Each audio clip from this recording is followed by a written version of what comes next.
Welcome to the Configure Price Quote podcast. My name is Frank Sohn and I'm the founder of CPQ Consulting. This podcast is 100% focused on Configure Price Quote, also known as CPQ, and will provide you useful insights into this topic. Alright, quick heads up before we get into it. It's just me again today, and I know that's not the usual format, and I'm sorry about that. But this year has been exceptionally difficult to get interviews scheduled the way we normally do. So for another episode, you have to bear just with me. But I hope that's okay. I actually want to use the opportunity for something useful.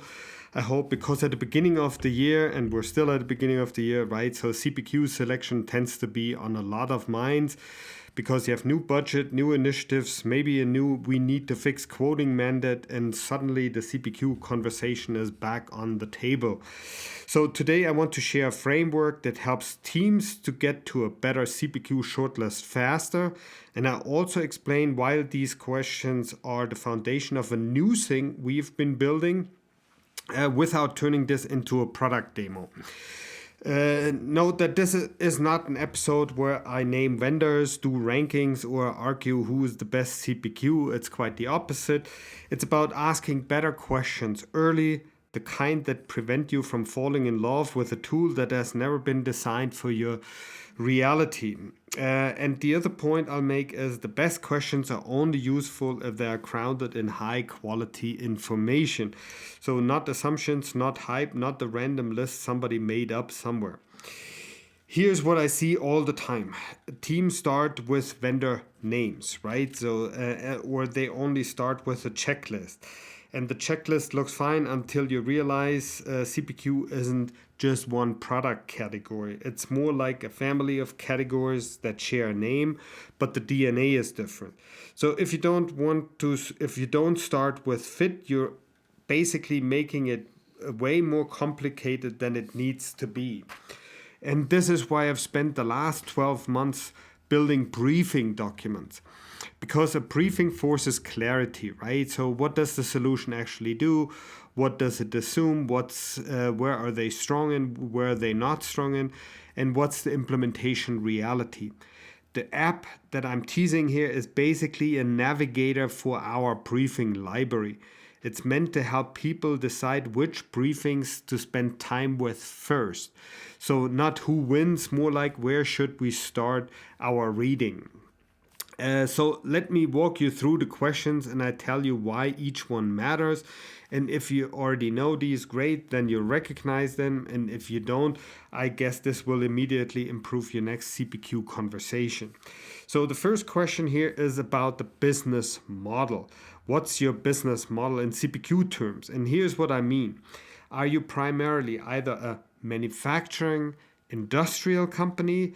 These often use configure to order or engineer to order reality, so complex configuration, pricing and quoting requirements, or are you a visual 3D selling vendor where visualization is obviously central to your conversion from quote to order?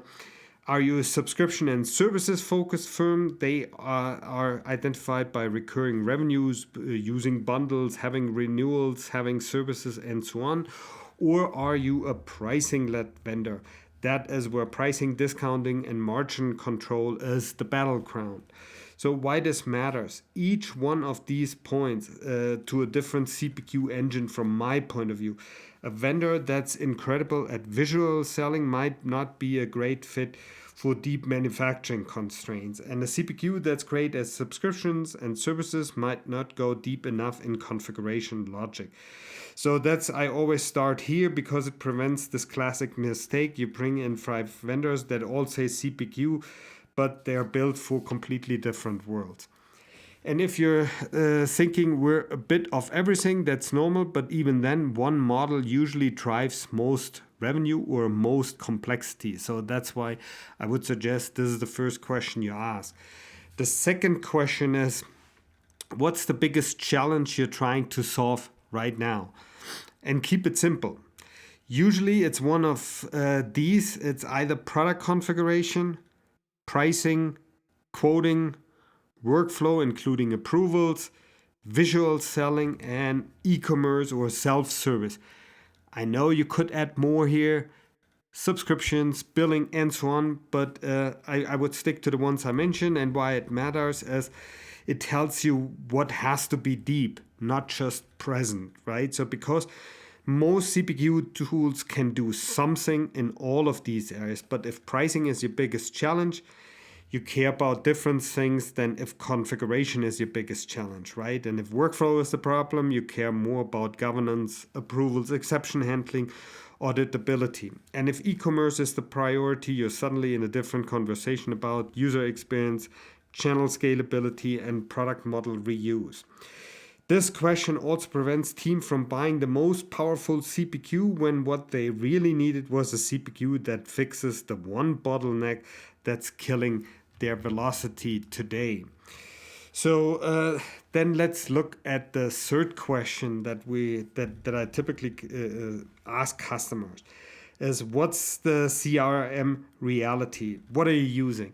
There's Salesforce, Microsoft Dynamics 365, HubSpot, something else. You don't use anything, you use multiple, right? So, but keep in mind, this is we want to keep it simple. So I'm not asking for all the scenarios here. I'm asking for the simple ones.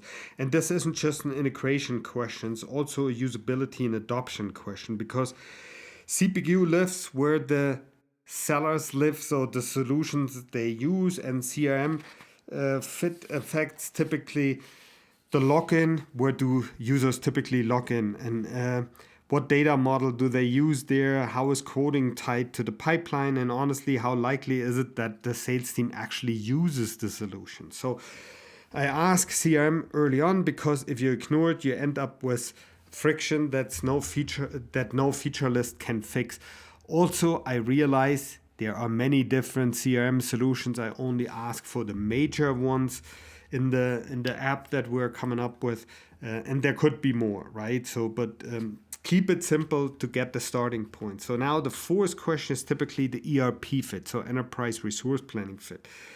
What's your environment there? Typical ones, similar to what I said for CRM, is here also SAP, NetSuite, Oracle, Microsoft. You have any others, you have more than one, and so on. So, but again, keep it simple. So pick one.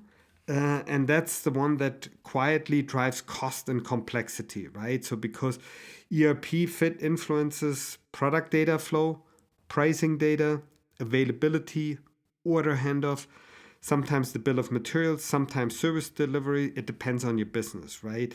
And it's where a lot of CPQ projects either stay clean or they become custom integration projects that also have a CPQ UI. So I like to get it on the table early because it shapes what fast and simple actually means. Again, keep in mind for both CRM and ERP, keep it simple. No need to go into the most complex use case from the beginning. Then question number 5. Go live speed is typically important, right? So what's your go live speed expectation? Lots of business I see push for a couple of different categories. One is under 6 months, so they want to go live very quickly. You have between 6 and 12 months, or you have more than 12 months, right? So the question is less about optimism and more about honesty, because if you want speed, you need a tighter scope, fewer corner cases, stronger standard functionality, and more willingness to adopt the vendor's approach. And if you have, like, for example, you expect already to spend more than 12 months on this, it often means you have deeper product modeling challenges, more integrations, more governance, and that obviously changes the shortlist. So that's also something to keep in mind. Very important. Now let's get to the sixth question, and that is the company size question.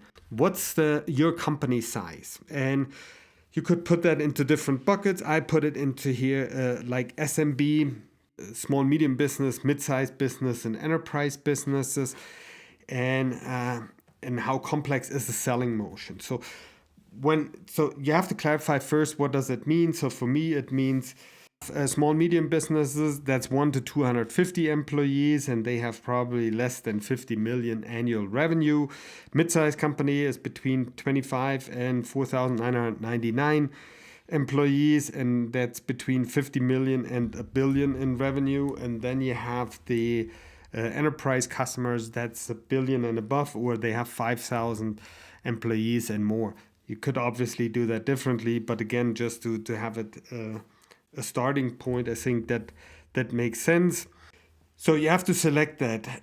What that tells you also is which solutions are good for agility and speed. Others are built more for heavy governance, global rollouts, big catalogs, long sales cycles, strict controls, and so on.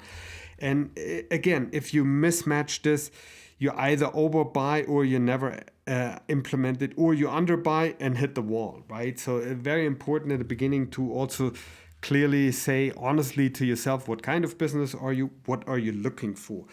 So if you want a practical takeaway from this episode, it's this.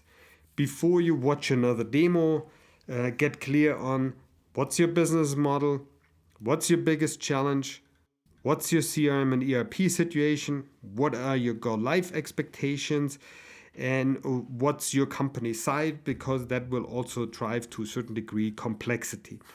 If you answer those 6, your shortlist gets smaller and better immediately. And your demo conversations become more specific and more productive because you stop asking generic questions and start asking, show me how you can handle my reality as a customer, right? Now, why I'm talking about this right now, because as I've mentioned at the beginning, I've been working on a briefing match app that basically builds on this exact logic. This is not to replace our briefings, which we've done for the last 12 months. These briefings are the foundations. Think of this app as a guide that helps you to decide which briefings to read first based on those questions, so you don't waste time. And just to be clear, it's not the internet's opinion of CPQ. It's grounded in our briefing data, the same kind of neutral fact-based data that I use in the documents and that has been available via the briefing subscription anyway. So I'm intentionally not walking you through the app today because I'm going to roll out more context over the next couple of weeks. On LinkedIn, we will also have some posts here on each question, which example, so you can apply this framework even if you never touch the app. But the basic point is I want to make it easier for teams, especially teams that aren't CPQ expert, to get to a solid starting point faster. If this was useful, here's a simple thing you can do. Take your current CPQ shortlist and ask, did we actually answer these 6 questions? And if not, fix the shortlist before you add any more vendors. All right, that's it. And I look forward to having another guest next week. And thank you very much for listening today. And I hope it had some helpful information for you. I'd like to thank everyone for listening and hope you learned something interesting today. If you like the podcast, please go ahead and rate it on iTunes or share it with your friends and colleagues. In the meantime, you can find us online at www.novocpq.com.